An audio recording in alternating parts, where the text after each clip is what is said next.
Well, good evening and welcome to Talking Leeds, another international break. My name is Arron Marshall and I'm joined as always by the one, the only, the bearded peacock himself, George Brook. Good evening, George. Good evening, Aaron. Good evening to everybody. Good morning, good afternoon, good night to anybody listening, whatever time you're listening to. If you join us live here, good evening, good night. By the look of it, to Jimbo is falling asleep. And hello to everybody. Aaron, how are you? I'm good. I missed that beard last week, George. I had a trim. It looks good. No, well, I'm not since I last spoke to you, Aaron, but I could send you a photo of it if you want, just so that you don't have to. If we haven't got a show, you can see it. Wow. There you go. No, it hasn't shrunk, Jimbo. It's still there, the same. It probably does need a little bit of a trim up, maybe, but not yet. Now, Aaron, I've just come off my podcast with my brother. We talk Brazil ball, of course. Talking Brazil ball. Anybody watching or rewatching our show here, remember to have a look at my Talking Brazil ball podcast as well as my Bearded Peacock podcast, which is of course Leeds United based. Talking Brazil ball is not. It is Brazilian football based with my brother. So go and have a listen to that if you want to. And also mine, the Bearded Peacock, which is Leeds United based. We are talking about Leeds United now. We haven't spoken about them last week, Aaron, so we've got a lot to think about here. Obviously, an international break is happening. We are not watching England, clearly. No, I'm not interested in one bit about the Nations League. I know Jerry, who would do the match reaction, is very big on it and absolutely adores it because he supports the Republic of Ireland. But as I keep saying to him, I have no interest in it whatsoever. It's just a glorified friendly with a promotion and relegation, and now a playoff, I believe, which is ridiculous. But well, Jimbo's saying here, and Kane is dropped. I assume it's because he spoke his mouth off a little bit in the press conference, didn't he? So, yeah. And obviously, Jerry, is he going to Wembley on Sunday? Did he say, Aaron? He is. He will be there. He's going to take some photos for us. So yes, all the best, Jerry. I know he'll be watching or listening. Can I just give a mention though to the guys and the ladies who listen to us again on our podcast providers? It's great. Our numbers are looking really strong, into the thousands of downloads, which for us is great. So just thank you to everybody who listens again. It doesn't have to be live on YouTube. You can come and join us if you like and get involved throughout the show. But thank you to those who listen to us on all the different pod feeders. People keep downloading us, George, so they're liking what we're doing, which is good. Well, that's it. That's what it's all about, Aaron. We want people to download it, want people to listen. We like speaking about Leeds United. We want people to, contribute and get involved and tell us what they think of Leeds, what they think of the show, if there's anything they want improved. I know you've done a little bit of tweaking, haven't you, over the last couple of weeks, and we'll play the games again today like we did a couple of weeks ago. I've got them ready, yes. So I'll look forward to that in the pod. So let's see how it goes, but it's great that people are listening, great that people are interacting and downloading and, from all across the world as well, which is... Not just in the UK, we are international, George. Which is fun. We picked up some listeners in Dubai and Bahrain, believe it or not. Wow. Which is quite interesting this week. Wow. So we're just to think, Aaron, our voices are coming to them from here to all the way in Bahrain and places like Dubai. And it's interesting to hear. Australia, Philippines, Norway, Dublin, everywhere. Well, Leeds fans, let's be honest, Aaron, are all over the place, and they don't have to be all Leeds United fans, do they, either? So it's interesting and great to see the podcast growing and continue, hopefully, that it will do so. And we're on the way, I think, Aaron, as well, to 100 subscribers on YouTube. So if we can hit that as well, smash that like, smash that. Yeah, it's all just... It's all good. Try and... share it where you can if you think other people will enjoy it. It's all just Leeds chat, isn't it? We're talking about Leeds. We're talking Leeds. It's talking about the club that we both love, and other people do as well. So that's what we like. So let's get on to some football chat then, George. Leeds United over the weekend, 2-0 win over Cooper. Let's not discuss the Millwall game because I thought that was absolutely diabolical. I didn't even see it, and I don't want to talk about it because it's quite depressing. But Leeds United got back to winning ways at the weekend over Queen's Park Rangers. A 2-0 win, George. You were still moaning and groaning. Why? Let's just why. Look, again, I mean, I speak to my brother obviously regularly, and he's not even a Leeds fan. He supports Liverpool, Arron. And he says to me, we're interacting on Saturday during the game and after the game. He said, "You just whinge about Leeds." I said, but everybody does about their own teams. And I don't know, Leeds were just not. I thought it was better. But I just think they just need to kill teams like that. They just need to kill them off. And we didn't do it on Saturday. We allowed them, like you were at the game, weren't you, Arron? We allowed them a little bit of hope on set pieces, on free kicks. And this is what these sort of teams are going to come and play like against us. That's what they're going to play for. Hope that they get. And I was listening to it on the QPR commentary, and that's exactly what they were saying. They were hoping for things like free kicks. He kept saying as soon as they got one, "Come on now, lads, get it right. This is a chance to get a goal." And that's all they had. That's all they had. Yeah, but ultimately, it doesn't matter about a level of performance. Yes, I completely agree to an extent that you've got to go and destroy teams like Queen's Park Rangers. However, ultimately, what matters is that you get 3 points on the board, and they did that. And did I come away from that game thinking, bloody hell, Leeds were bloody brilliant today? No. But did I say we're in the mix for automatic promotion? Yes. And that for me is the most important. Yes, we're third due to Sheffield United's win over Sheffield Wednesday, which again, I watched that game. I thought it was quite poor. But ultimately, all that matter is like what Jimbo says there, win ugly is better than losing gloriously. And we have lost gloriously this season. We've thrown games and points away. You look at the Burnley game where we were the better team by far, but lost the game. Would we switch that for a 2-0 win over them? Of course we would. And that's where you've got to come from this, George. You can't say we should be winning 6-10-0 every day, every time we play, because ultimately it doesn't work like that in the Championship. No, of course it doesn't work like that every time, Arron, but it has to happen sometime. It can happen sometimes if you like. Every single game seems to be a bit of a slog, is what I'm saying. Yeah, it takes Leeds a little while to get going, but I think we've been plagued by, obviously we could talk about the Firpo thing, but there was a change at left back at the weekend with Junior Firpo coming in, being dropped, with his 3-match ban, and Sam Byram coming in. But ultimately, George, it doesn't matter about the level of performance for me. All that matters is just getting 3 points on the board. It really does. And with the Championship, because it's such a slog, it is a slog. It's a marathon. And, we could have easily, without a little bit of quality from Aronson and a little bit of luck with Bogle as well with the goal to get it, for what he scored, it could have easily been a draw. It could have easily been a draw. This is the thing, what I'm saying, Arron. It could have easily been a draw. You're not so bothered about performances. And up to a point, I'm not as well. I agree. All about the result. All about winning games of football. It is a slog. It's a marathon. Like you said, it's a long, long season, the Championship. The games come quick. But you have to win. Whether you win 1, 2, 3, 4, or 5, it doesn't matter. So the main thing, George, is that you come away with 3 points, whether it's a 1-0, 2-0, 2-1, 3-1, whatever score it is. All that matters is that Leeds United win. But yeah, it is at the end of the day. I don't care. Ultimately, but you're not, but Man City, would not win 10-0 every week in the Championship. They wouldn't.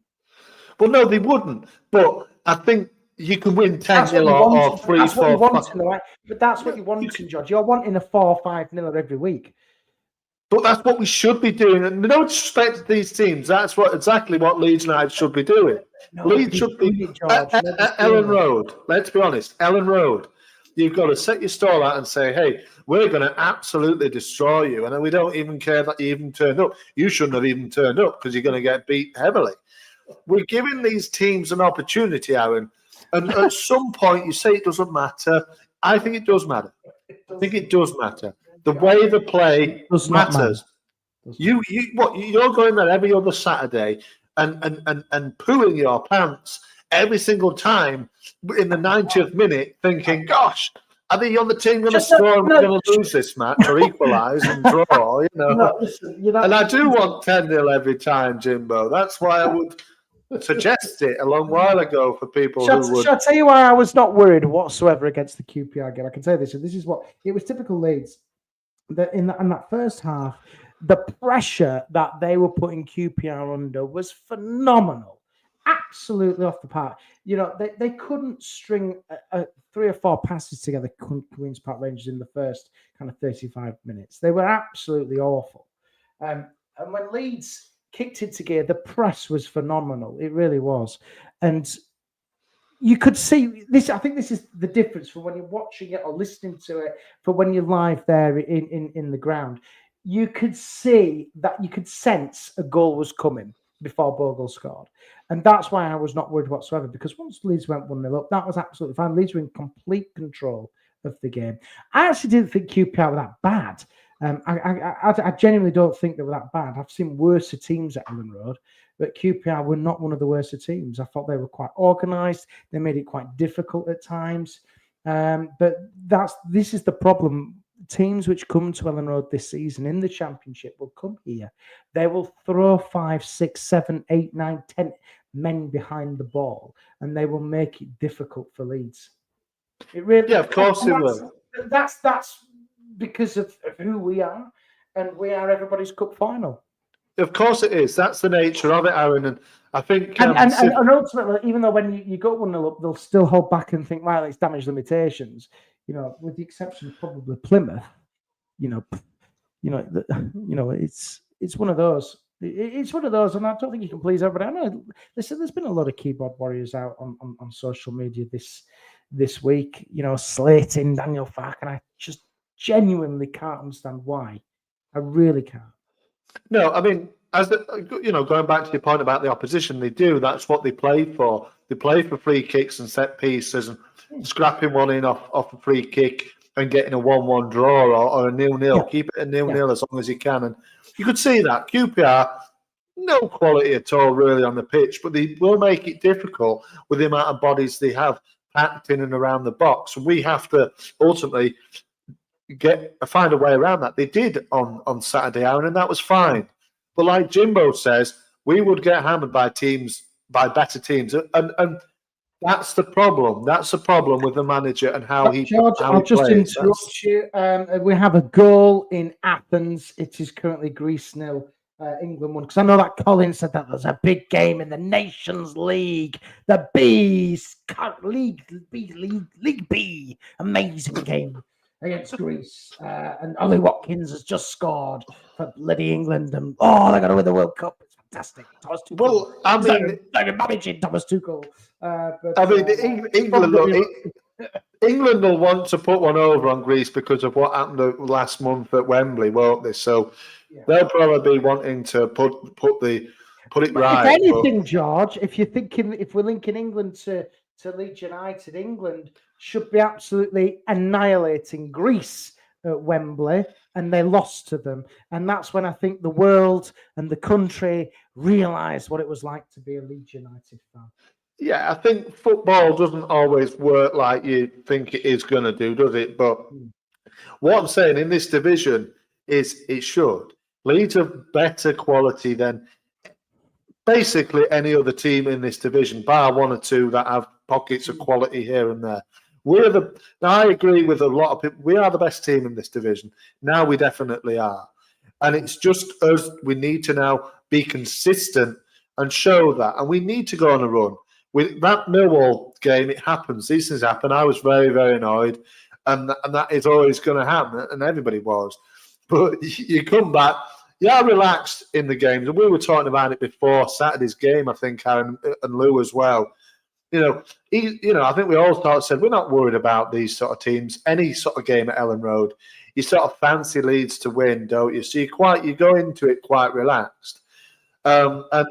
But I do think that Farker just needs to tweak the way he's performing and playing as a coach, really, because coming up against better teams, coming up in the Premier League if we were to get promoted this time, I don't believe he will. I don't think he'll last past the first few games, if I'm honest. He's not good enough, in my opinion.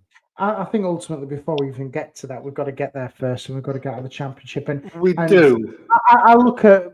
I want to kind of touch on this because we've got other things to talk about. But if you look at Leicester last season, I know that a lot of their fans were really, really cheesed off with Morenza, and he got them up, and they won ugly. You know, you can't. I just think in the Championship, when you've got the real good quality, and Leeds are by far the best team in the division. We all know that. But does the best team in the division, like one of the best teams like Leeds United last season, does it ultimately end in promotion? No. No. You just got to ultimately just do the job and get through it, and just do it. It's easy if we do that.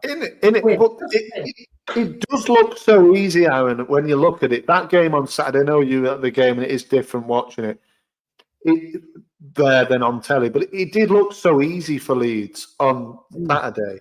And that's why it gets so frustrating. It's like, come on, just score. What needs to change them? Because I'll tell you what I think needs to change, and I know you're going to absolutely destroy me for this. I still don't think Pirot is the answer, number one, and I don't think Mateo Joseph is the answer either.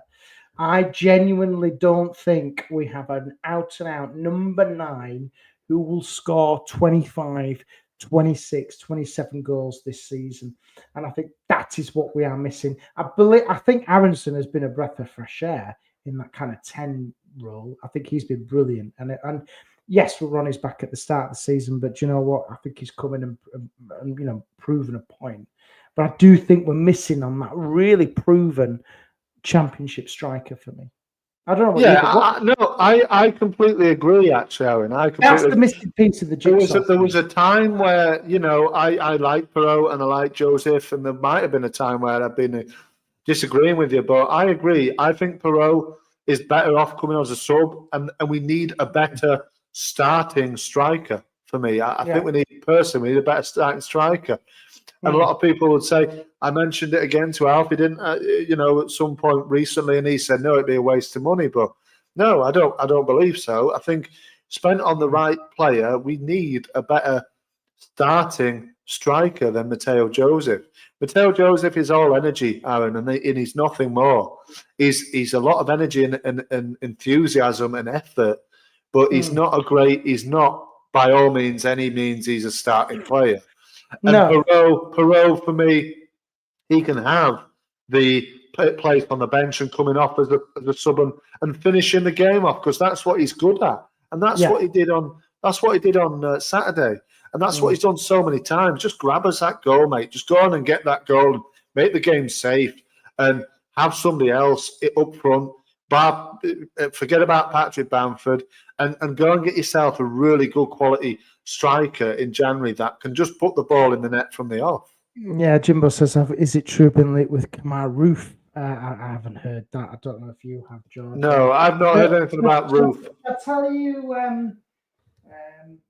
I genuinely do think Patrick Bamford has a big part to play in this team, and I think he just gives us that little bit more of a threat. And I know he's not fit. He's injured all the time. But I do think when you've got a confident Patrick Bamford, he just gives you that little bit more of an edge in the attack in front for me. And I do like Bamford. You know that I'm a big supporter of him. And I know a lot of Leeds fans that have kind of given up on him and just want him gone. But he's under contract with Leeds. He's still a Leeds United player. I think he's got a big part to play. And I think he could be a solution to this problem. Well, I mean, that's where we completely disagree, Aaron. I think Patrick Bamford is completely finished, and he will play the odd bit of time here and there. He's not the answer at all. Or right now, you've got Gelhardt. We don't know where he is. Well, he wants to go, doesn't he? And I don't blame him. So you've got Joseph, Pirot, and Bamford, who your three kind of target men, who could play in that 9 position. I don't know. It's a difficult one. I think each one of them has got different qualities, what they bring to the team. But is one of those three going to get you 25 goals? No. And I that's think what he worries will. me. I think Perot will. Give the opportunity. Perot will. He'll finish. He'll finish. He's not very mobile, and to start games, he's not the best. But to get on 20 minutes, half an hour or so, get yourself a goal or two, and fill your boots. I think he will get close to maybe. I think he'll get 20 goals. I think he'll get close to that.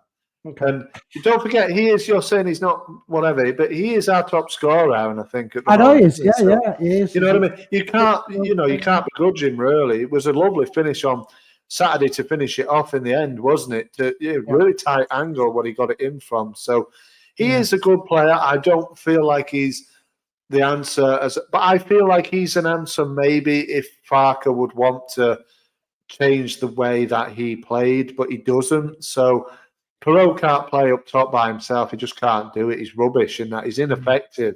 And I don't think I don't think you are right. He is ineffective, but in that 9 with the pressures on him, and he's got to try and not create things, but finish things. And yes, he's a good finisher, but can he do that for 90 minutes? I don't think. No, he can't. He can't do it. He can't do it as a lone striker. Definitely not for 90 minutes.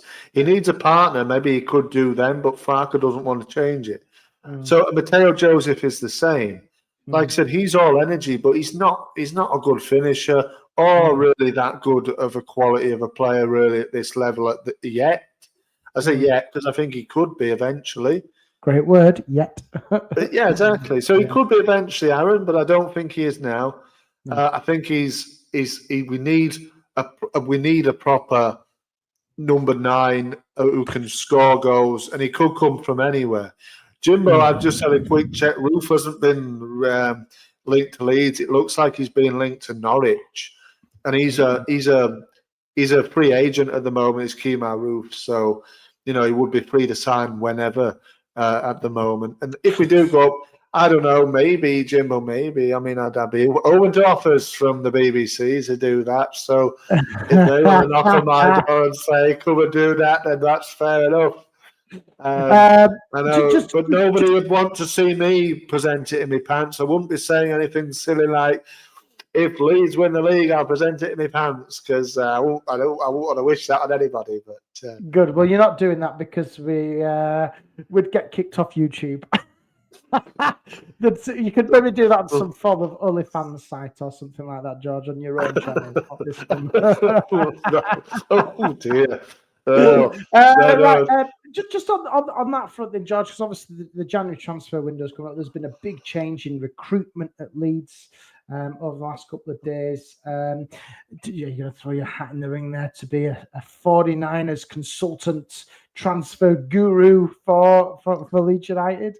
Well, if I see the job come up on Indeed, then maybe I'll apply for it, Aaron. Yeah, do you know, it doesn't. I think that the recruitment hasn't been bad from Leeds, if I'm being honest. I know there's Nick Hammond there, and they've got a whole bunch of guys there, and very data driven as well out there. So I can't complain about them, and whatever they're doing, just keep doing it and do it well. I think the recruitment since we've been in the Championship for sure has been pretty all right, really. To be fair, they obviously liaise with Farke and see what he likes. He obviously likes his German-based players, and we seem to have got quite a number of them in. And you can't really say a bad word at the moment about the recruitment. We're doing all right. At the end of the day, you sell Leeds, this, that, and the other, but we are third in the division with 2 points off the automatics and off the top. So maybe your way of thinking is the right way, Aaron. We're just winning games of football and that's it. But I just do want more from them. I just want a little bit more. It doesn't have to be such a slog against teams like QPR, because the quality we have outweighs completely the quality that those sort of teams have. And I was just like to say, Aaron, I know you was as well, because I did watch a bit of the match reaction with yourself and Jerry, and yes, a little shout out there. Yes, I did watch it live. Remember to watch it. Everybody who's watching, I don't know how many people are currently watching, but there you go. So I did watch a little bit of it, and I know that give us your thoughts, George, live on it. It was good. I mean, I was gonna text in, but I just thought, oh no, just watch. So it was. I watched about 5 minutes, and then I thought, well, I'll maybe I'll just check in with you another day. But there you go. I mean, it was good, but I heard that you were obviously quite pleased with Bogle and quite impressed with Jayden Bogle, and I would like to second that as well. And I thought he was fantastic on Saturday. I thought some of the things didn't quite work out for him, but he was at least getting into the areas. And even as well on last Wednesday, I know we lost at Millwall, but again, he seemed to be the main outlet for Leeds on that evening to try and get a goal. And he was good on Saturday. I thought he was really good. Obviously, his goal was lucky, wasn't it? He was just the man in that position, and he almost fluffed it still. But he deserved that goal, and I thought he played really, really well. And he's starting to show us what he can do a little bit. He had a tricky start, didn't he? But I think Jayden now, he seems to be finding his feet a little bit, settling down. I think we'll see the best of him as he goes on. Yeah, I think that on the Bogle thing, it's more about understanding your teammates, and I think with him playing regularly with Stroud and Rodon in that back, obviously Firpo as well. I think building that bond, that back four, is really key. But also with Bogle linking up with the midfielders as well, because I was watching him and he was between both left and right wings here. He was buzzing around all over the pitch. Which is going obviously with Nonto and linking up with Aronson and the rest. So it works really well. So yeah, I'm pleased with him. I think he's a great player, and I think he is growing. Right then, George, it's time to our first feature of the game. I hope you've been ready for this. It's time for this. Tanaka time. Here we our little Japanese wizard. What's caught your eye this week, George? In the world of George, what's caught your eye? Well, obviously, now, and I said I'm going to try and keep it Leeds United based, and obviously, I seen a comment. I think it was from Jim Oak referencing, of course, the disgraced referee David Coote, but I'm not going to go over that because I'm going to keep it Leeds United based. And what really caught my eye, I think it was today actually, and I was looking through and thinking, what can I see? A little bit of tidbits here and there. And what I found here, Aaron, is the man Andres Caljo. He was speaking. Now, does that name mean anything to you, Aaron, at all? Else's interpreter. Yes. So he was been speaking. I found an interview with him over the day. So I don't know if it was yesterday or today, whatever he was speaking. And he was saying, Aaron, that he was basically doing everything for Marcelo Bielsa at any time.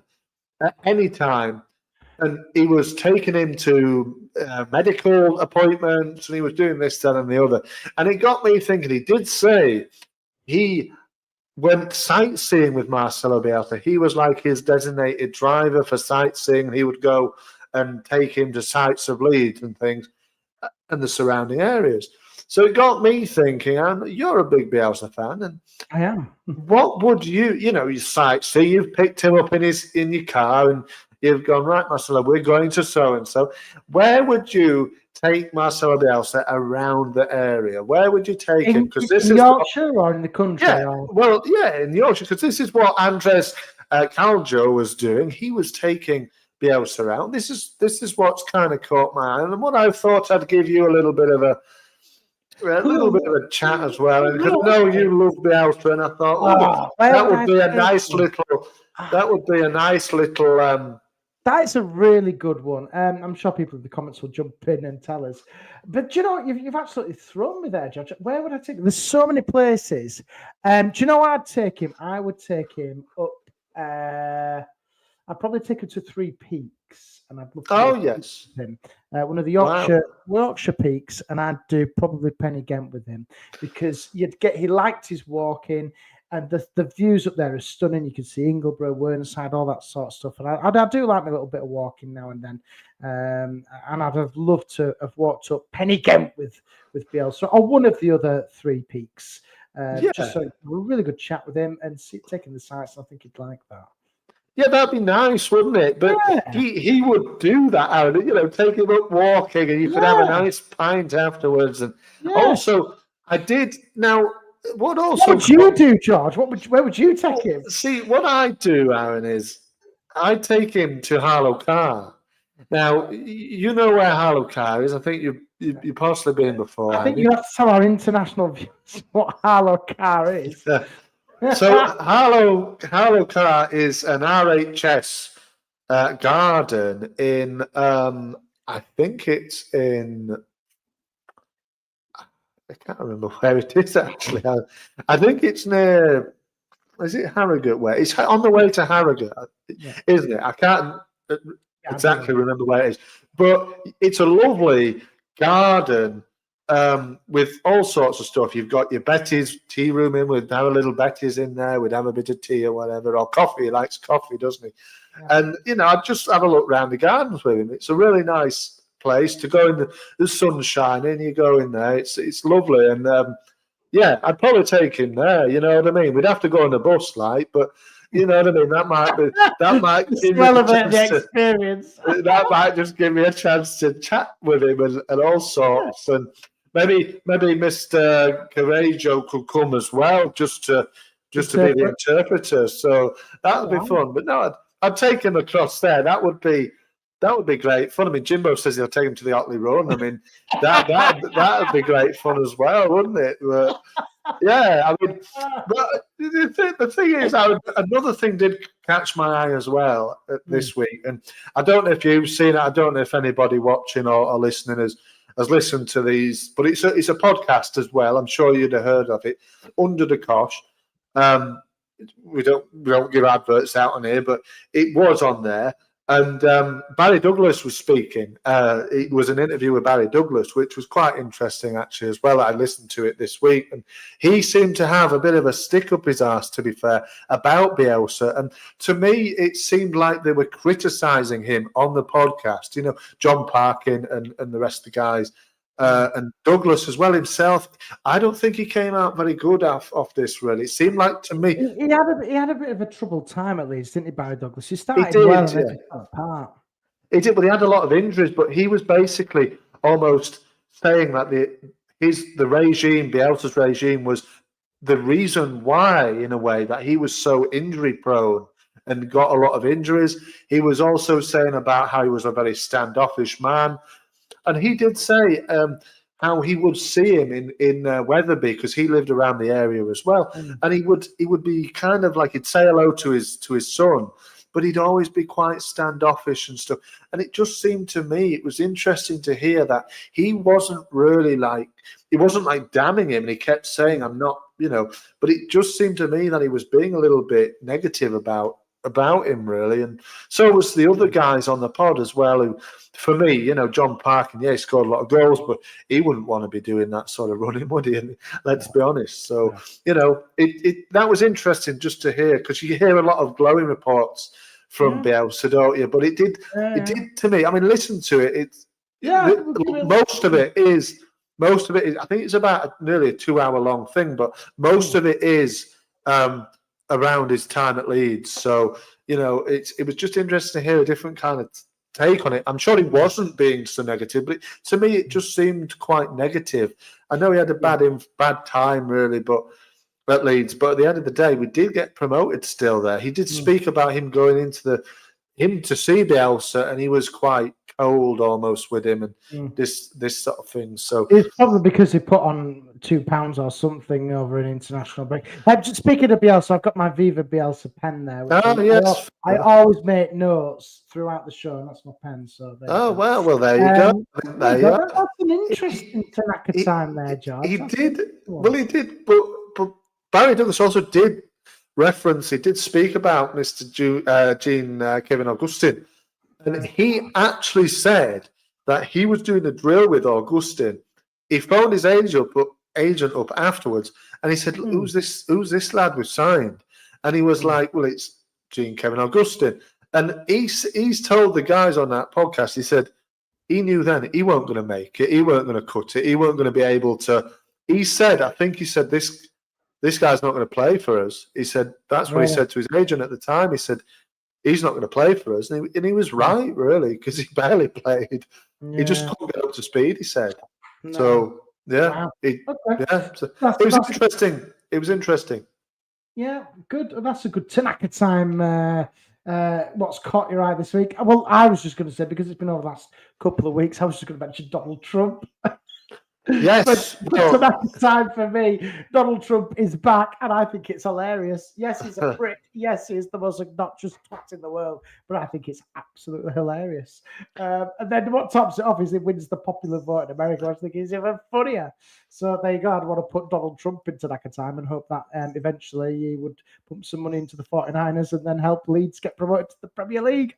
You never know what a mention of Donald Trump can do. Because the reason why I mentioned Donald Trump is, I don't know if you've seen the clip when there was he did the draw once for I think it was the League Cup. Did Donald Trump?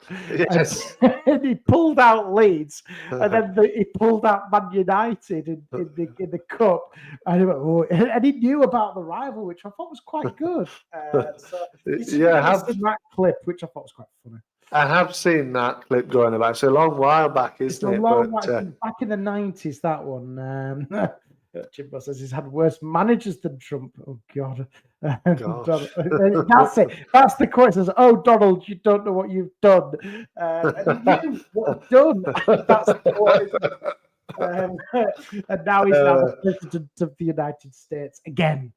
Yeah, crazy how things go, isn't it? You know, but yeah, I mean, obviously he's been elected over the last couple of weeks, hasn't he? So it's a good, good one to throw in there. You know, it doesn't have to be football related, even, I suppose. Aaron, and if anybody's got anything they want to raise at Tanaka time, they can raise it at this point. But we'll have to end Tanaka time there. So let me play the video again.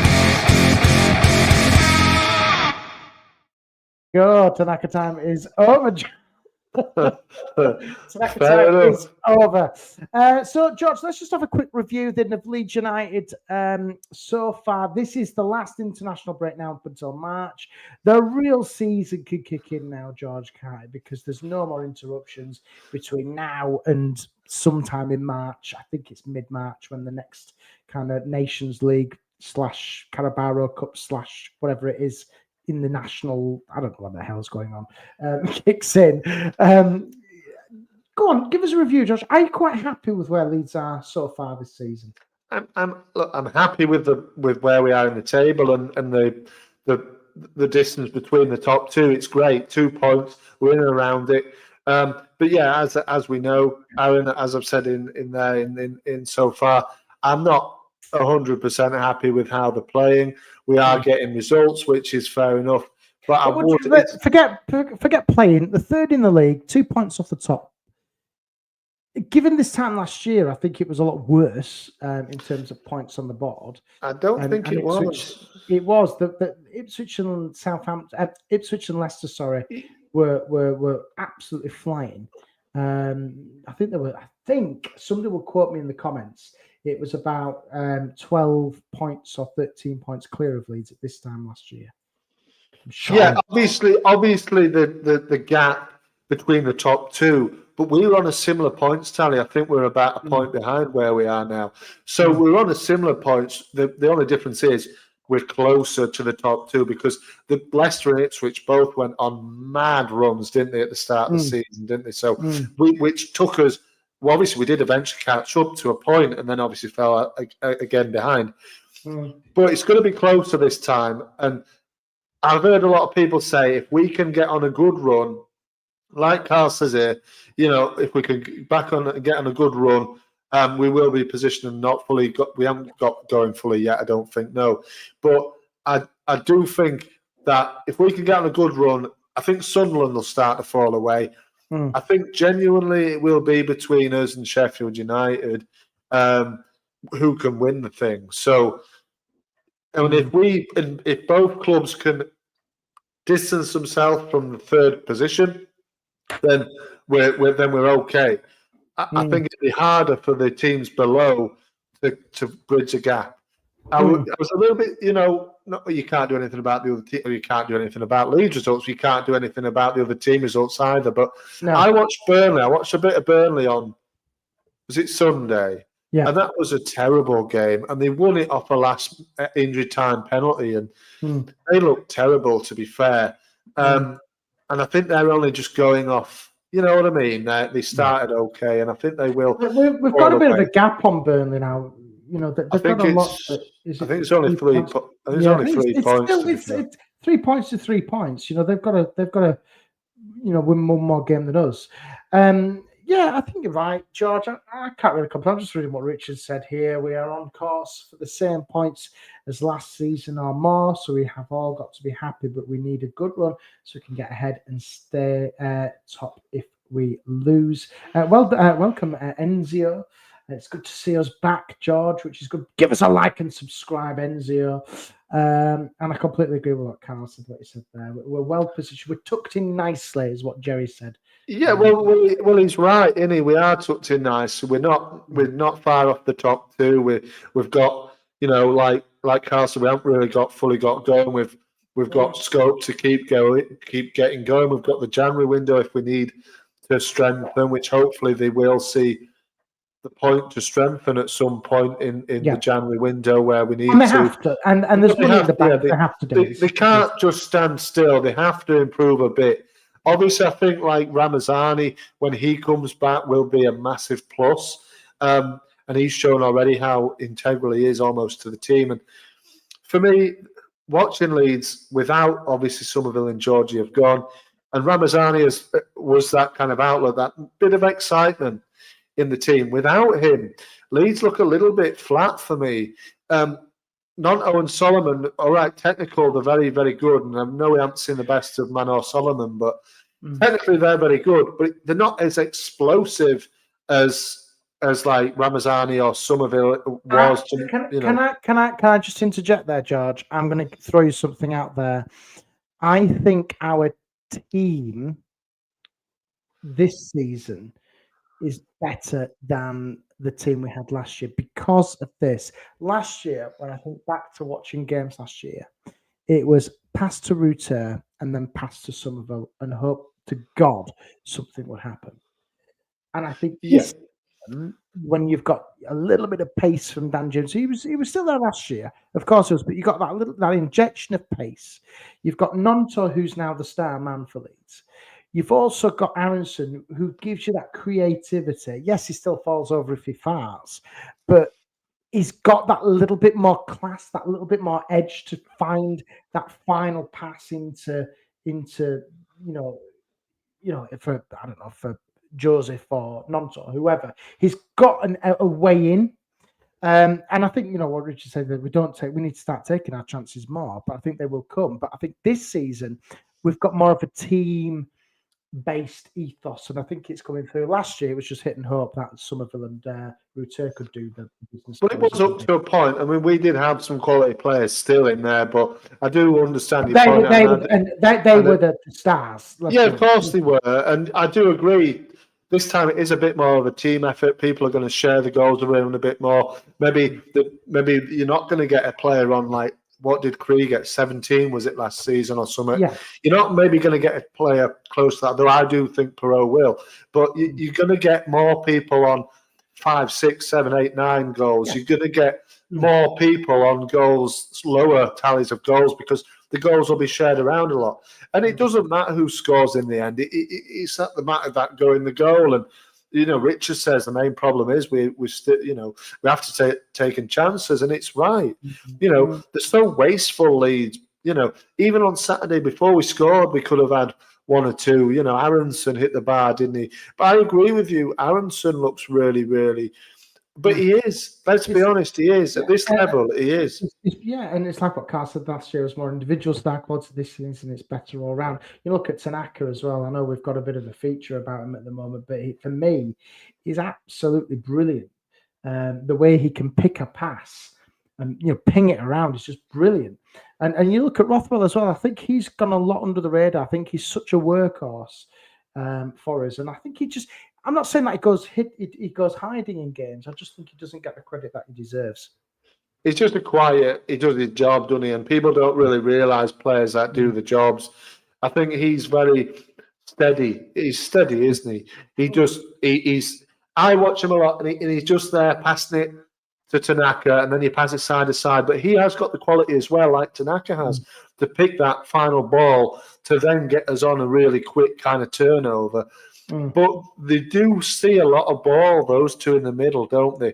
And I do like they are getting a bit of an understanding, I reckon, between the two of them now. They've played enough together now that they're starting to get an understanding where if one of them drops, the other one kind of sits on the kind of halfway line, and the other one kind of drops into the defensive mode, and they kind of switch it up a little bit. It's really good. They've got a good understanding.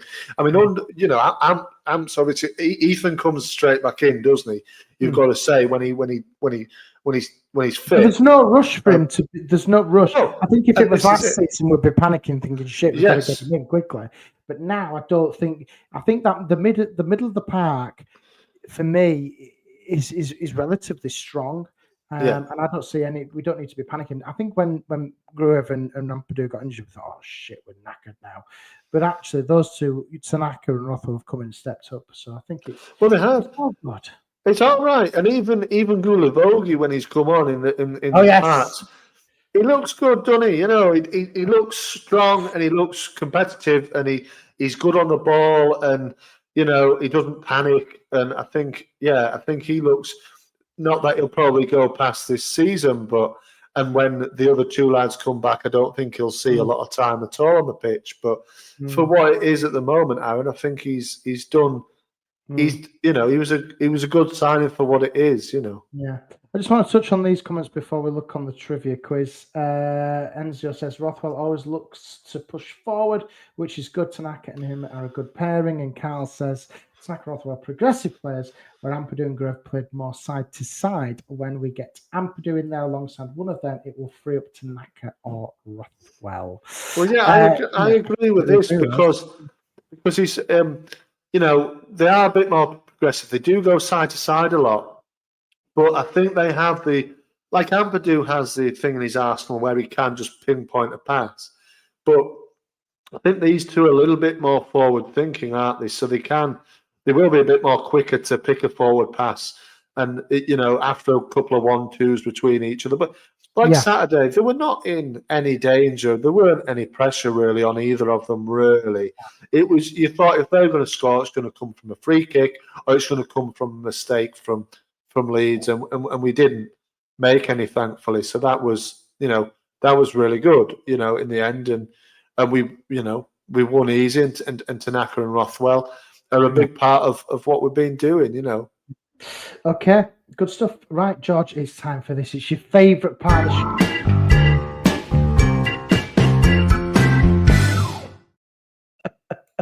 Leeds United trivia quiz, George. I did put a poll out on Twitter earlier today, and George, it is completely up to you. So do give us a follow on X. I know a lot of people are dropping out of X now because of Elon Musk, but that's the only one which we really use. Right, George, I did put 3 categories for the Leeds United trivia quiz on X. And it was between the Bates era, the League One days, or the 16-17 Monk and Co. And guess what? It was a 50-50 split. So you, sir, get the choice. What category would you like? It was between the Bates era and the 16-17 Monk and Co. category. What would you like, well, sir? I was actually one of them that voted, Aaron, to be fair. It wasn't as successful. Go on, what do you want? I actually voted for the 16-17 season. The Monk era. Well, okay. Yeah. Can you confirm that your comments is turned off? Cheating. No. There you go. Just put a piece of paper up or something. There we go. Lovely, lovely, lovely. So no comments. I can only see the comments. George, is your comment screen blank? Yes. Excellent. Right. Please do play along. If you're listening on the pod, remember, you've got to get 5 out of 5 or you're not a Leeds fan.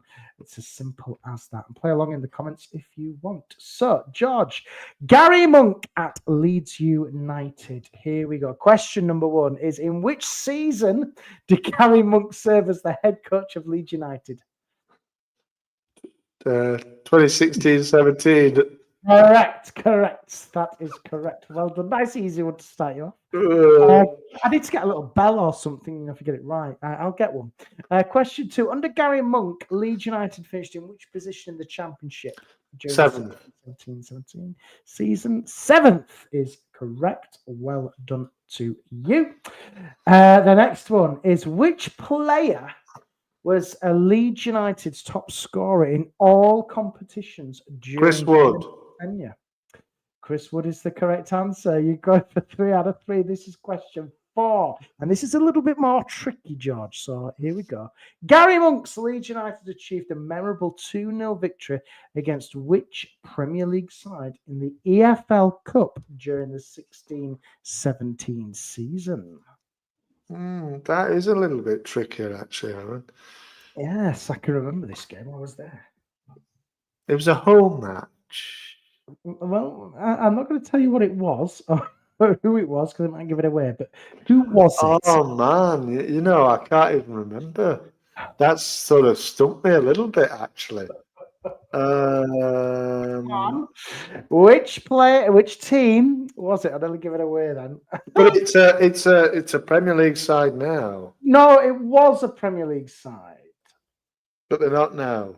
Well, I'm not telling you that because I'll be giving it away. I can't remember who it was. Get in the comments, guys. It's gonna annoy me as well. Yeah. No. Gosh. A little bit of pressure. I'm not gonna get it, but I kind of think I should. It was. Was it?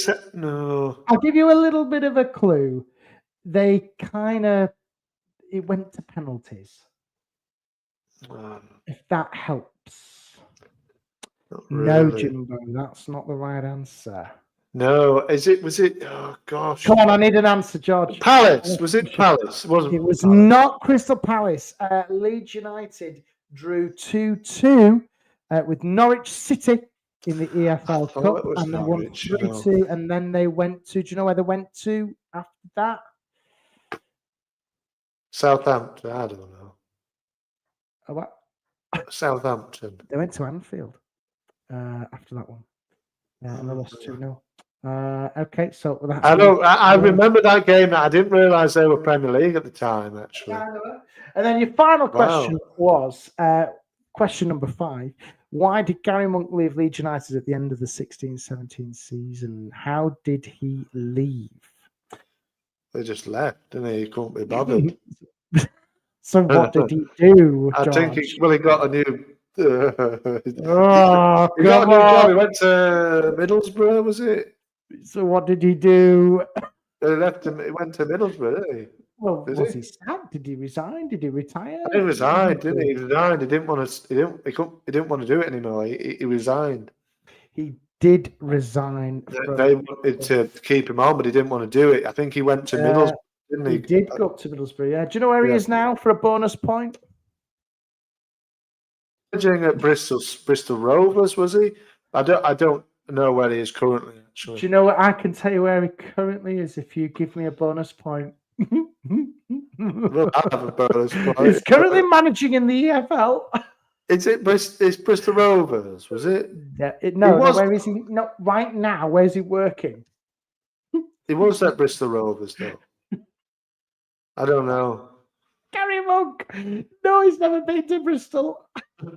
I don't know where he is. He's currently managing at Cambridge United. Cambridge? Yes, right. That's where he's in League One, loving life. Right towards the bottom, aren't they? I think of the table. Yes, Jimbo got it right there, Cambridge. Yeah, right. 4 out of 5, George. You missed on that, so you're currently not a proper Leeds fan, I'm afraid. It was one of them things, Aaron, that I remember that game now, actually. I do remember that game. 2-2 it was. I did read it wrong. It was supposed to be 2-2. I did because I think we played them in a league game just either before or after that, and I think we won both of the games.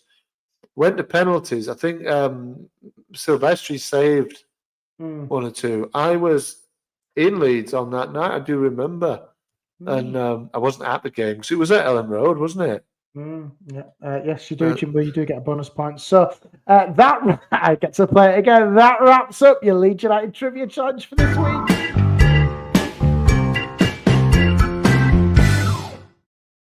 So professional. That sounds good. Right, George, we've got no football to look forward to this weekend, unless you're interested in the Nations League, which nobody is.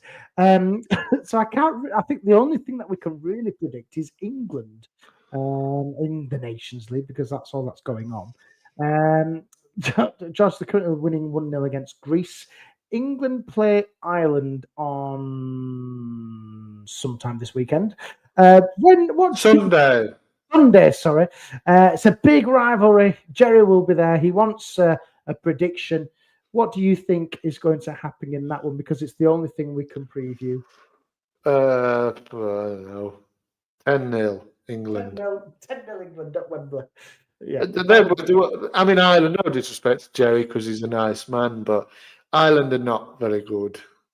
No, he's got a lot of beef with like Declan Rice and things like that. Oh yeah, with Grealish. Grealish isn't in the squad, is he? I don't think Grealish is in the team now, but I know Rice is, isn't he? But yeah, look, let's be honest. Ireland are just not a very good side, are they? No, I think, yeah. I mean, jokes aside, I mean, I think 10-0 is probably a bit of a stretch. I think it'll probably be about 5-0, maybe. Wow. 5-0. They're just not good. I can't remember. Was it 3-0 or was it 2-0? 2-0, yeah. But they kind of took it. It's a bit like Leeds, isn't it? Like you said with England, they kind of take the foot off the gas a little bit when they get ahead.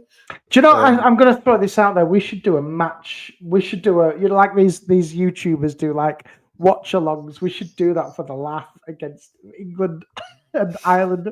We should do that for the laugh. Yeah, I mean, if I can do, yeah, I mean.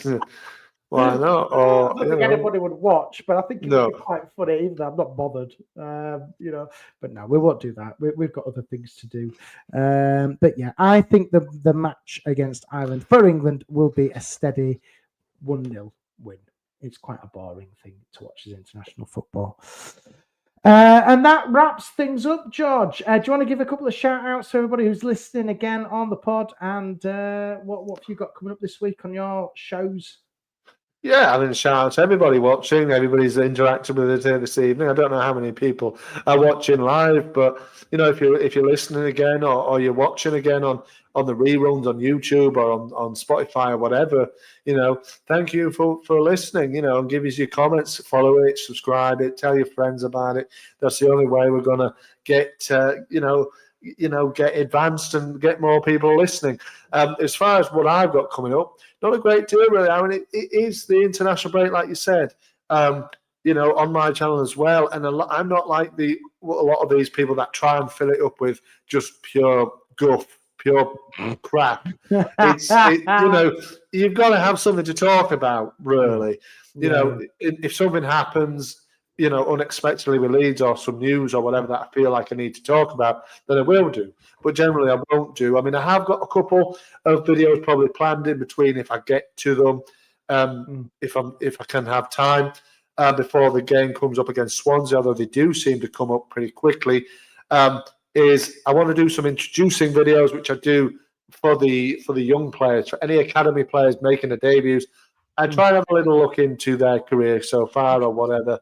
So we've got Sam Chambers and Charlie Crew who made the debuts against Plymouth, didn't they? So potentially them two to look at. There is also I'm trying to get hold of the Swansea City vlog or YouTube channel to try and have a preview with them, because that's what I like to do with the away games. Obviously, we're away in Swansea, aren't we? A week on Saturday. Sunday. Also, Sunday. Is it Sunday? Is it one of them stupid 3:00 Sunday kickoffs? Yeah. That's just don't worry about just that. Silly, isn't it? But also some quite ambitious, maybe trying to get a former player on potentially. There are plenty of former players who did play for both Swansea and Leeds. So take your pick, Aaron, you know what I mean? Who would you like to see on? Pablo Hernandez. Pablo Hernandez, of course. Yeah, I think it's a little bit busy at the moment, but yeah, it'd be good. But yeah, there's nothing coming up on this. It's the international break. We thought we'd come on and say hello to everybody and thank you to everybody who's watched. And Carl, listen, it's a pleasure for our time. We just like talking about Leeds. That's the name of the pod. And you can get involved and tell your friends. Give us a like, give us a share, give us a subscribe, and all that sort of stuff. We'll be back next week. Won't be George for. And then hopefully the international window won't be coming around until March, and we can really enjoy that football and the Christmas festivities as well. Oh yeah, there'll be Christmas coming up, of course. I mean, Jimbo, he says the Leeds women are playing as well at Elland Road over the weekend. Yes, anybody they are. who wants to go play and go and see that will be interesting. Also, Jimbo did say I did see him say up about the Mossad national coach. It is Lee Bowyer, which is interesting, and I don't know how he's landed that position, but he's been there for a few months now. Evening Wayne as well. He's just catching us as we're leaving. But you can listen again tomorrow. We'll be live on all your pod feeds, or you can watch it again on YouTube right after this. But George, thank you very much. We will leave it there, and we will see you all next week. Maybe Wednesday, maybe Thursday. Keep an eye out on our socials. And we'll see you then. Have a very good evening and good night. Have a good evening. See you later.